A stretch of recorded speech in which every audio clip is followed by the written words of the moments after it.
हर चौराहे आपके साथ होती है हमारी ऐसी ही बात। UP 100 news team. सिधौली शहर के साथ साथ आसपास के अनगिनत लोगों को पिछले कई वर्षों से सेवाएं देने वाले पुराने सरदार जी का नया ढाबा अब आप लोगों के सामने नए अंदाज में आ चुका है। सरदार जी के नए ढाबे में आपको मिलेंगे कई प्रकार के स्वादिष्ट खाने, बैठने के लिए सुंदर, साफ, सुरक्षित व वातानुकूलित वातावरण। पुराने वाले सरदार जी का नया dhaba Bagga sweets and family restaurant अब आ चुका है आपके सामने।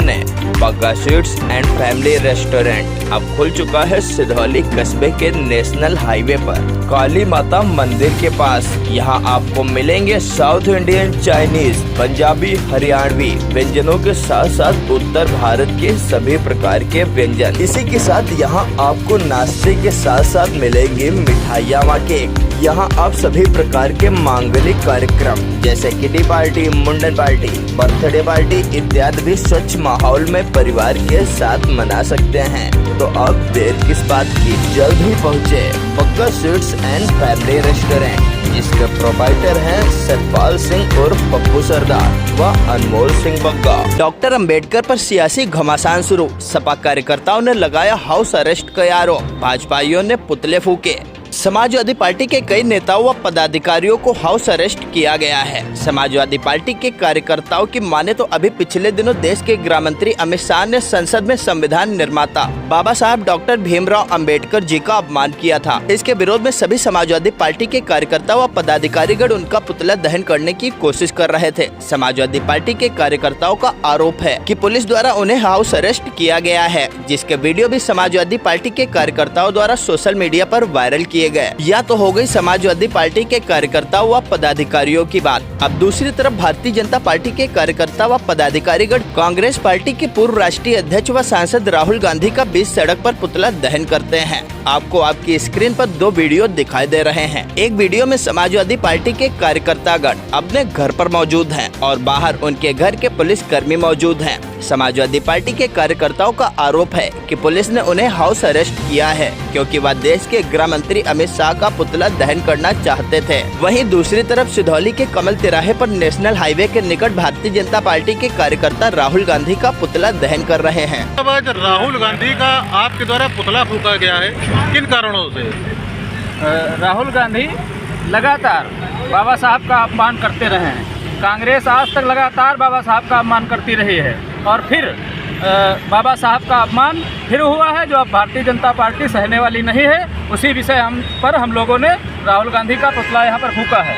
किस संगठन से हैं आप लोग? हम भारतीय जनता पार्टी युवा मोर्चा से हैं। मतलब इस तरह के कार्यक्रम जिले भर में कहीं और हुए हैं क्या? इस तरह के कार्यक्रम भारतीय जनता पार्टी पूरे देश में कर रही है और प्रदेश में हो रहे हैं। पर राहुल गांधी पर कुछ मुकदमा भी दर्ज हुआ है, कुछ मामला दूसरा बताया जा रहा है कि धक्का मुक्की का कुछ सांसद को। राहुल गांधी ने कल कुछ विषय थे जिनको लेकर भारतीय जनता पार्टी जो राहुल गांधी ने अपमान किया था उसके विषय में भारतीय जनता पार्टी के सांसद वहां पर बाबा साहब के सम्मान में प्रदर्शन कर रहे थे, जहां पर राहुल गांधी ने हमारे वरिष्ठ सांसद प्रताप सारंगी जी को धक्का दिया है, जिनके सर पे चोट आई है और यह बहुत ही अपमानजनक है। भारतीय जनता पार्टी के कार्यकर्ताओं की माने तो समय समय पर राहुल गांधी ने संविधान रचयिता बाबा साहब डॉक्टर भीमराव अंबेडकर जी का अपमान किया था और एक सांसद को धक्का देकर उन्हें संसद में चोटिल कर दिया। इसके विरोध में यह धरना प्रदर्शन किया गया है। उन्होंने बताया कि न सिर्फ सीतापुर जिले में बल्कि पूरे प्रदेश व देश में राहुल गांधी का पुतला भारतीय जनता पार्टी के कार्यकर्तागण जला रहे हैं। वहीं दूसरी तरफ समाजवादी पार्टी के प्रदेश सचिव रामपाल भार्गव ने बताया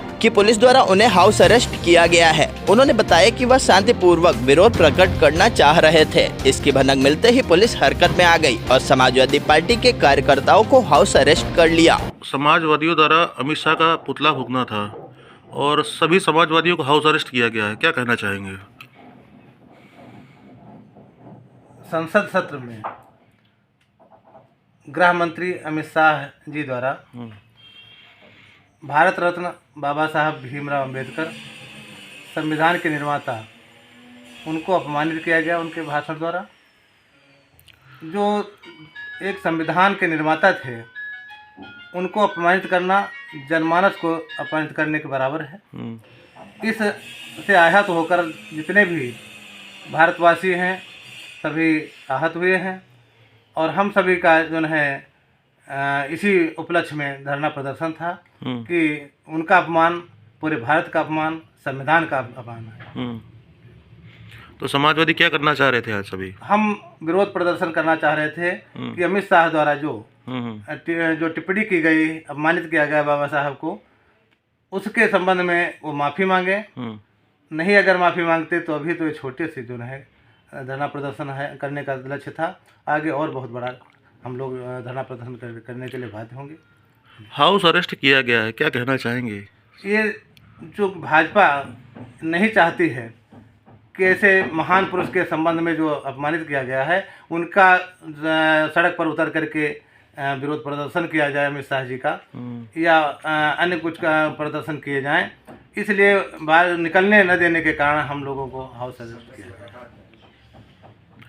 अच्छा, माफ़ी ना मांगने पर क्या है आगे की? अगर माफ़ी नहीं मांगते तो अभी तो बताया ना कि कुछ नेता लोग कर रहे थे, पूरा देश जो है, क्योंकि संविधान पर सभी लोग निर्भर, भारत देश निर्भर है, और ऐसे महान पुरुष को जो संविधान का निर्माता रहा उसको अपमानित किया गया है, तो सारा जनमानस जो है सड़क पर उतर जाएगा और उनको माफी मांगनी पड़ेगी। समाजवादी पार्टी के सिधौली विधानसभा अध्यक्ष रमेश यादव ने बताया कि भारतीय जनता पार्टी अंधी और बहरी सरकार है, वह किसी को सुनना नहीं चाहती है। उन्होंने बताया कि सरकार निरंकुशता दिखाते हुए विरोध करने वाले लोगों का दमन करना चाहती है, इसीलिए विरोध प्रकट करने से पहले ही भारतीय जनता पार्टी के लोगों द्वारा पुलिस के माध्यम से उन्हें घरों में हाउस अरेस्ट करवा दिया गया है। उन्होंने बताया कि सारे समाजवादी पार्टी के कार्यकर्ता व पदाधिकारीगण नेताजी मुलायम सिंह यादव व लोहिया जी के अनुयायी हैं। कोई कार्यकर्ता इतनी आसानी से डरने वाला नहीं है। भाई साहब, आज समाजवादियों को जो है अरेस्ट किया गया है, होम अरेस्ट, क्या कारण है?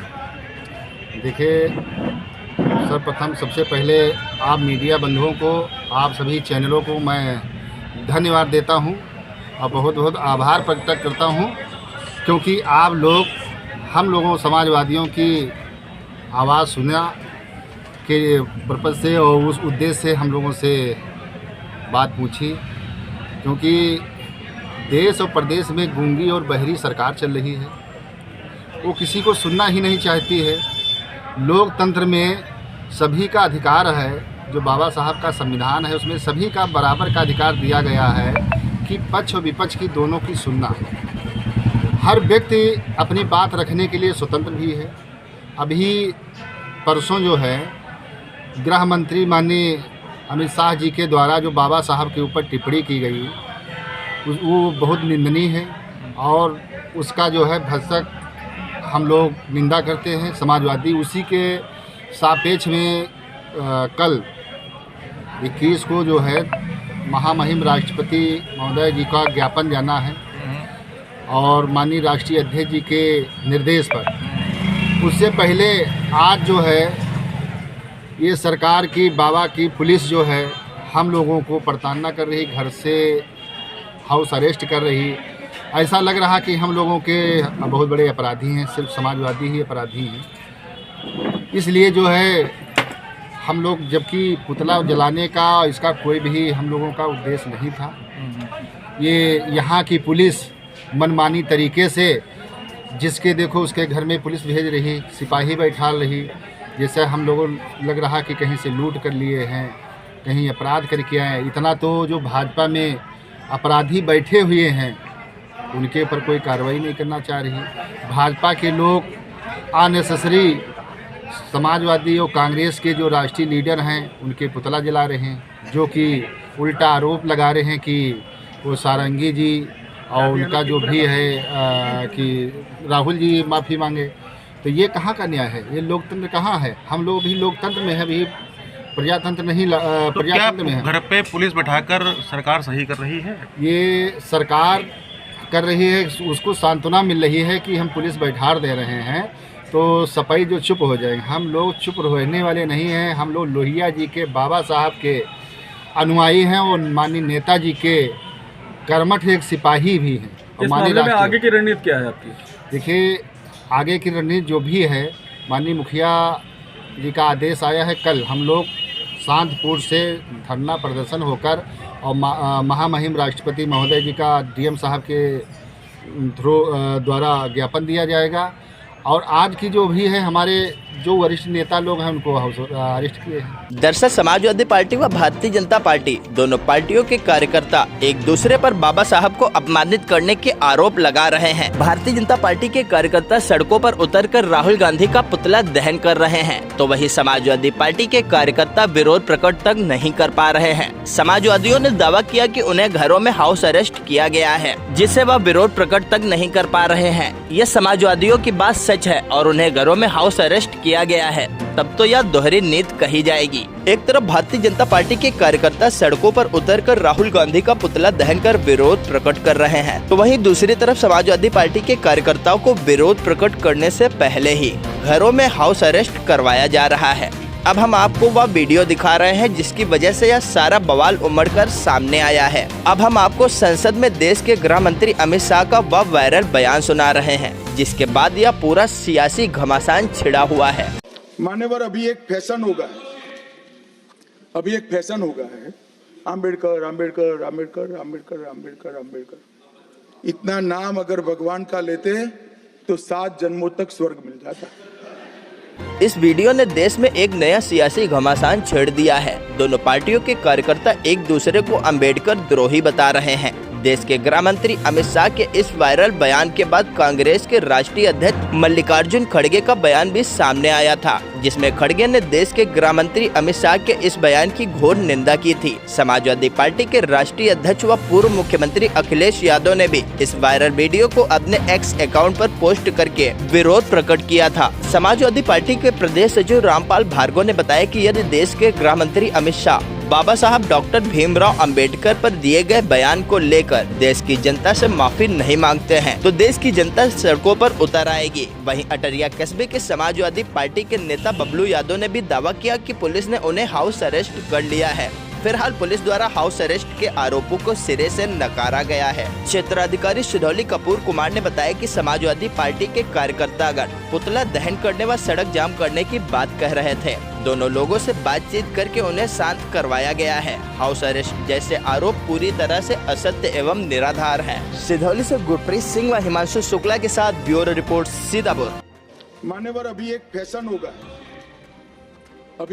होगा है, आम्बेडकर आम्बेडकर आम्बेडकर आम्बेडकर आम्बेडकर आम्बेडकर। इतना नाम अगर भगवान का लेते तो 7 जन्मों तक स्वर्ग मिल जाता। अच्छी बात है ना? सुनिए तो, सुनिए ना, आप सुनिए ना, मैं बताता हूं।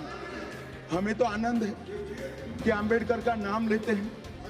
आम्बेडकर का नाम अभी 100 बार ज्यादा लो, परंतु साथ अर्थ में आम्बेडकर जी के प्रति आपका भाव क्या है ये मैं बताऊं। मान्यवर, आम्बेडकर जी को देश की पहली कैबिनेट से इस्तीफा क्यों दे दिया? आम्बेडकर जी ने कई बार कहा कि अनुसूचित जातियों और जनजातियों से हुए व्यवहार से मैं असंतुष्ट हूं। सरकार की विदेश नीति से मैं असहमत हूं और आर्टिकल 370 से मैं असहमत हूं। इसलिए वो छोड़ना चाहते थे। उनको आश्वासन दिया गया, आश्वासन पूरा नहीं हुआ।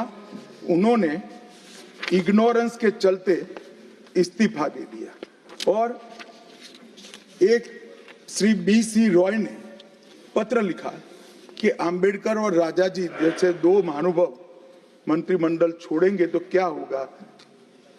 तो नेहरू जी ने उनको जवाब में लिखा है, राजा जी के जाने से तो थोड़ा बहुत नुकसान होगा, आम्बेडकर के जाने से मंत्रिमंडल कमजोर नहीं होता है। मान्यवर, ये विचार जो खड़गे जी कह रहे हैं ना, क्या आपत्ति है? जिसका विरोध करते हो उसका वोट के लिए नाम देना कितना उचित है? क्योंकि अब आम्बेडकर जी को मानने वाले पर्याप्त संख्या में आ गए हैं, इसलिए आप आम्बेडकर आम्बेडकर कर रहे हो। मान्यवर, मुंबई के मेयर ने एक पत्र लिखा था कि मऊ में आम्बेडकर जी का स्मारक बनाना चाहिए। मऊ में जो आम्बेडकर जी का जन्म स्थान था, सुझाव लिखा। उन्होंने कहा आमतौर पर स्मारक निजी पहल से बनाने चाहिए। यदि सरकार किसी प्रकार की सहायता करती है तो वो उचित नहीं होगा। उनके कितने स्मारक बने साहब? कोई स्मारक आम्बेडकर जी का नहीं बना, देश भर में नहीं बना। आम्बेडकर जी के स्मारक कब बने? जब भारतीय जनता पार्टी सत्ता में आई, तब मऊ में डॉक्टर आम्बेडकर के जन्म स्थान पर स्मारक बना, लंदन में अध्ययन करते थे वहां स्मारक बना, नागपुर में शिक्षा दीक्षा वहां बना, दिल्ली में महापरिनिर्वाण स्थल पर बना, और मुंबई में चैत्य भूमि में भी बन रहा है। हमने 5 तीर्थ बनाए महामानव। और मैं मानता हूं मान्यवर, मैं मानता हूं कि आम्बेडकर जी के सिद्धांतों पर चलना नहीं और वोट के लिए उनकी गुहार लगा देना। 14 अप्रैल को राष्ट्रीय समरसता दिवस घोषित किया हमने, 26 नवंबर को संविधान दिवस घोषित किया। उस वक्त भी इसका विरोध कांग्रेस के वरिष्ठ